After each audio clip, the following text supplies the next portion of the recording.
Good morning, everybody. And yes, welcome to Monday. And I am taking the translation of Monday, as I posted some weeks ago, as my day, Monday. And it is my day. It's my day to spend my time with myself, to reinvigorate, to motivate myself. I often spend Mondays, certainly during the day, very much about sort of reading and exploring my business and where I want to go. And that's sort of where I'm coming from for you guys, really. I would like to ask you, just whilst we talk, just to spend a couple of minutes thinking about where you were the last time you felt really inspired. Really inspired. Just think about that last time when you had that. Oh, good morning, good morning. When you had that last light bulb moment, and just keep the hold of that in your chest, in your mind's eye, whilst we talk, because you see, the more the years go on that I study this and I study the mind and self-coaching and personal development and really get to grips with it and study myself, I'm very much aware of the cyclical process that we go through. So it's very much about sometimes we'll have peaks and sometimes we'll have troughs. And often we talk about, getting and climbing to the top of the mountain. It's about the view when you get there.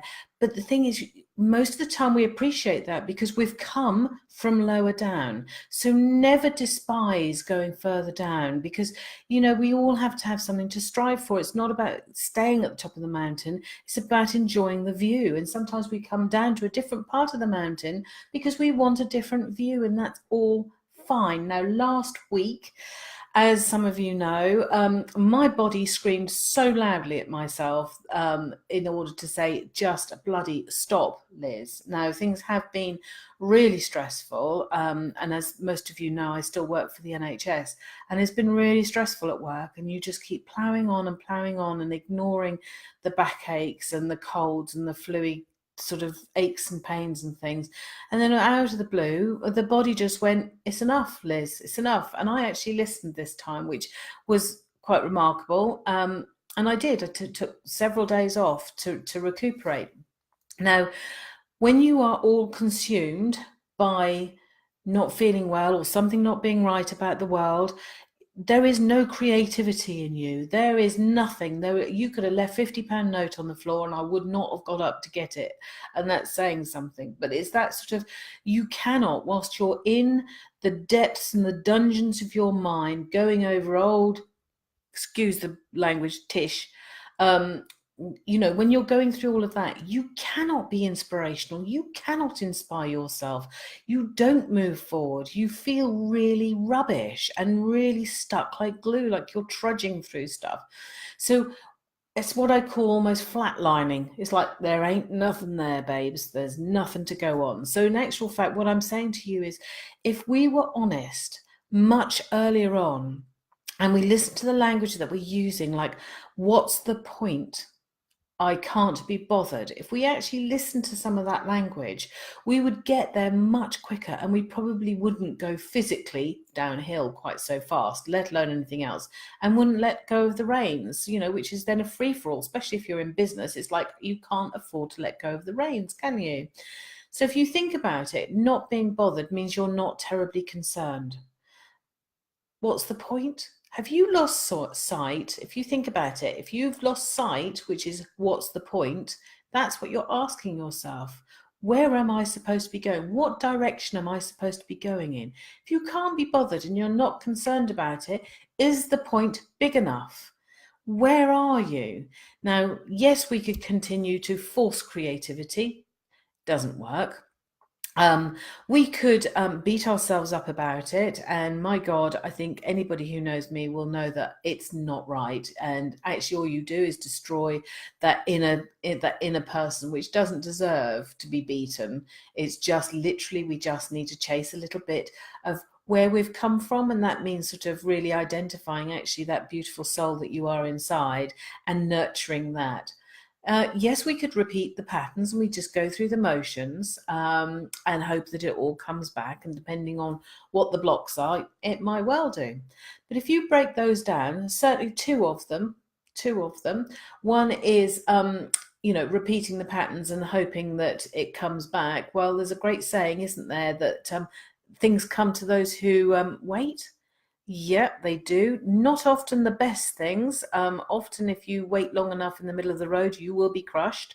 If you wait long enough, yeah, something else will happen. Somebody will overtake you. That's all, you know. It depends on where you want to go. So yeah, you could wait for that. Might not be what you were waiting for. You can force creativity. Well, yeah, we always being told, aren't we? We need to chase our dreams. There's a difference between chasing our dreams, which sounds very much like the headless chicken, or we take action. There's a difference, isn't there? So I want you to go back now, if you can, and just go back to my first opening question about where you were when you first, or you had that great inspiration, or the last time you had a great light bulb moment, that aha moment of, oh my God, that's brilliant, and I'm going to run with it. Because it's that we want to study. These are the tools, and this is your absolute toolkit for self-motivation. So we get inspired about things like where we were. So we might have been at the pictures, we might have been at a party, we might have been at the seaside, and anyone who knows me, I will have been in the middle of absolutely nowhere and truly connected to the universe and the earth and the nature and everything that just makes you in awe of things that are bigger than you, and it just takes away lots and lots of worries and releases you to be inspired and be creative. So yeah, it might have been music. I often put on some country music or whatever music it is that really sort of beats me up, and it's very odd because even if you just do a simple smile, it releases endorphins, it releases stress. It just can't, you can't help it. This is biology. So poetry and quotes, I often find solace in poetry and quotes, and it takes you out of yourself. It breaks that pattern. It's a pattern interrupt is what we talk about. Even down to, and Karen, I've seen you on here, good morning darling, but even down to sort of just throwing your arms in the air and smiling. You try saying something negative when you're in that position, it's almost impossible, but we raise our energies. And this is free. This is free. This is self-coaching tools and tips, and it works. And I wouldn't bother telling you or taking up your time or taking up my time if I didn't believe it and I didn't use it and if it didn't work. So please share this video if you know anybody who would be appreciative of it. Let me know if you've got any value out of it.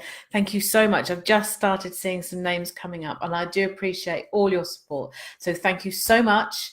Have a wonderful My Day, and I'll see you on Wednesday. God bless you.